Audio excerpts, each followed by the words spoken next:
Hello, and welcome to Tech Latest by Nikkei Asia, where we bring you the freshest updates from the technology sector in Asia.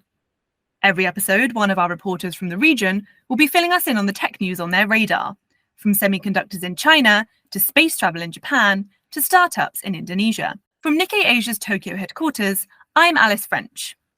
In this episode, I'm catching up with business correspondent Cissy Zhou from Hong Kong about Chinese e-commerce giant JD.com's latest bid to go global.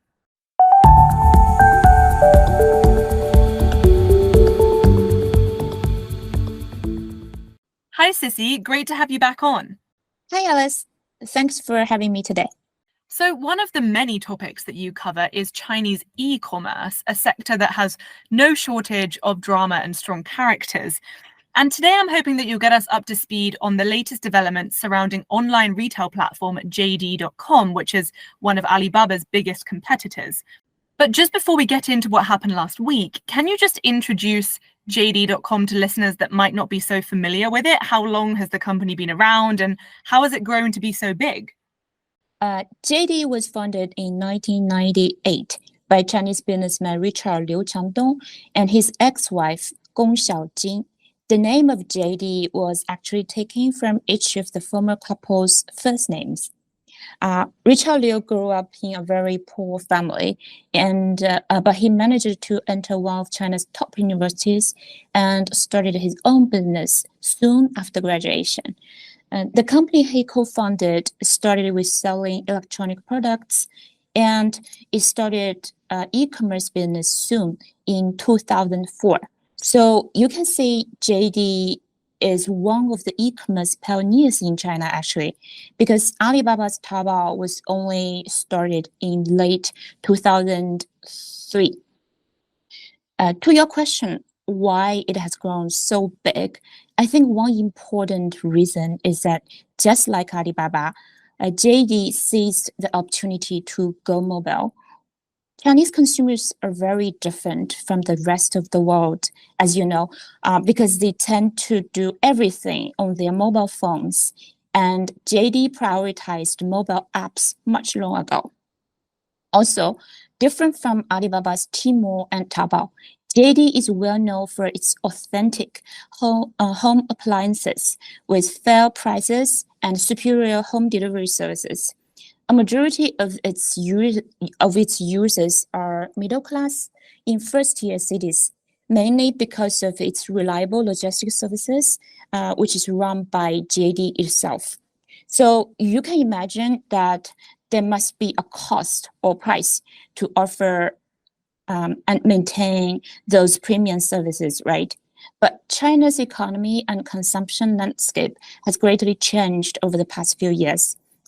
As growth started to slow and average income started to drop, coupled with the continuous layoffs in different sectors across the country, Chinese consumers are getting more and more cautious in spending.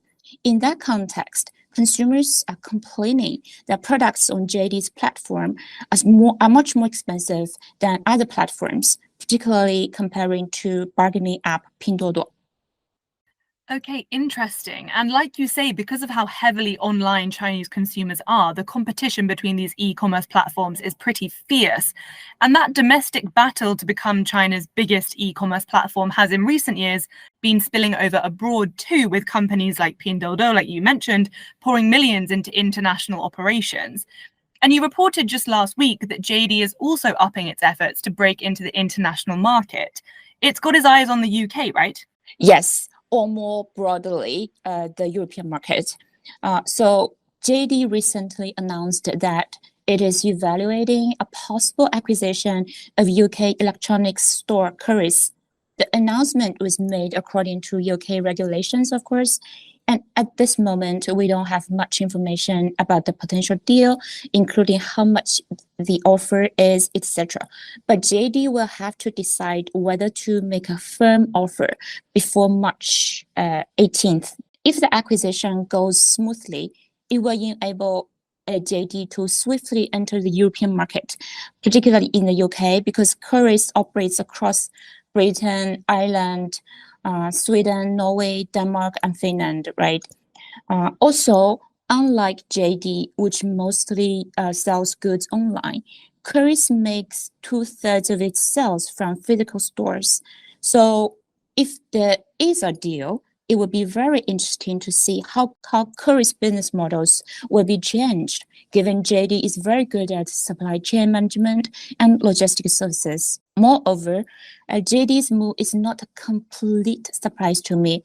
As you said, if you look at Pinduoduo, who appears to be doing relatively good in the US, which is under the name Temu, and some of Alibaba's businesses are growing fast in Southeast Asia and some European countries. Of course, JD would feel pressured in expanding overseas because its growth in domestic market is also faltering due to fierce competition, particularly from Pinduoduo, as I said. Right. So like you mentioned, if this deal goes through, it'll be pretty major for JD. And I understand that this isn't JD's first attempted foray into the European market, right? What have they tried to do before? First of all, this is not the first time for JD to try to go overseas either. It has tried to expand to Thailand and Indonesia by completely copying its domestic models years ago, but it turned out to be a big failure. Take Indonesia's case as an example. The geographic situation and consumer spending power in the country are so different from that of China. Because there are so many small islands in the country. And so it is impossible to build the same logistic system as in China, let alone the spending power is much lower. So I don't know what JD was actually thinking when they tried to, copy entirely its domestic model into Indonesia. So as a result, JD ceased its operations in Thailand and Indonesia early last year and shifted its overseas investment strategy to focus on exporting its supply chain capabilities. For European market foray, it's not the first time either, as you said. Last year, there were media reports that JD was interested in taking a stake in Ceconomy, the German owner of electronics retail chains Media Market and Saturn. JD confirmed to me that there has been such a consideration, but declined to provide the latest status on that.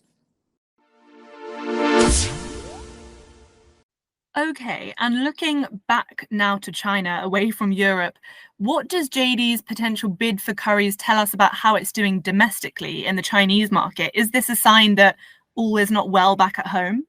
Yeah, you're right. The competition in the e-commerce sector in China is fierce. The Chinese economy is really going slow down, and the e-commerce sector is actually regarded as one of the few bright spots in the economy. There is even a price war going on among China's major e-commerce players at this stage.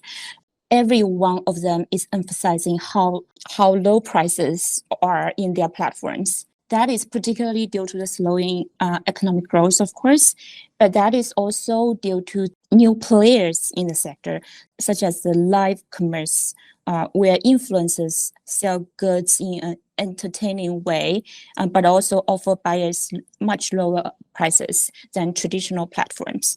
And to me, JD's potential bid for Currys might be encouraged by the success of PDD's overseas expansion. When PDD launched its overseas service Temu in the US in September 2022, I think a lot of rivals were surprised at that time because the US market was deemed as a difficult market to crack in, particularly for Chinese companies. But it turned out that Temu has topped the US App Store's downloads charts for a long time and also appeared to have made good contributions to PDD's revenues. So against this backdrop, the European market might be a potential bright spot for JD. At least that is what the company thinks about, I think. Right, and I'll be very interested to follow your reporting as the deal potentially unfolds and to see whether it goes through or not. Well, thank you so much for coming on and giving us that rundown, and we'll look forward to having you back on again soon, I hope. Thanks, Alice. That's all for this episode. You can read more of Cissy's reporting, along with a host of other stories about Asia's tech industry, on Nikkei Asia's website, asia.nikkei.com. And if you like what you hear, why not subscribe to our weekly Tech Asia newsletter, which will be delivered to your inbox every Thursday. There's a link to sign up in the show notes. And whilst we still have you, if you're enjoying Tech Latest and would like to support us, please do give us a follow on whichever podcast platform you use. We also really appreciate any reviews you can leave, as these help new listeners to find our episodes. Thank you for listening, and check back in next time for more updates on the tech trends that matter.